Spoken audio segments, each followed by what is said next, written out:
ను సొంతం చేసుకున్నాడు. చైనాకు చెందిన డిఫెండింగ్ ఛాంపియన్ డింగ్ లీరెన్తో జరిగిన తుది పోర్లో విజేతగా నిలిచాడు. 14వ రౌండ్లో నువ్వా నేనా అన్నట్లుగా సాగిన గేమ్లో చివరికి విజయం గుకేష్నే వరించింది. విశ్వనాథన్ ఆనంద్ 5 సార్లు ఛాంపియన్గా నిలిచారు. తర్వాత ప్రపంచ చెస్ ఛాంపియన్షిప్ను సొంతం చేసుకున్న రెండో భారత ఆటగాడిగా గుకేష్ చరిత్ర సృష్టించాడు. ప్రపంచ చెస్ ఛాంపియన్ అయిన అతి పిన్న వయస్కుడిగా గుకేష్ రికార్డ్ సృష్టించాడు. 18 ఏళ్ల వయసులో 18వ ప్రపంచ చెస్ ఛాంపియన్షిప్గా అవతరించాడు. 2012 తర్వాత ప్రపంచ చెస్ ఛాంపియన్షిప్ను సొంతం చేసుకున్న తొలి భారతీయుడు గుకేష్. మొత్తం 14 గేముల్లో గుకేష్ 3, లిరెన్ 2 గేముల్లో విజయం సాధించాడు.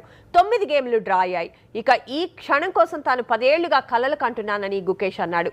తన కల నెరవేరినందుకు ఎంతో సంతోషంగా ఉందన్నాడు. ఈ విజయాన్ని తాను ఊహించలేదని, ఈ ఘనత సాధించగానే భావోద్వేగానికి లోనయ్యానని అన్నాడు.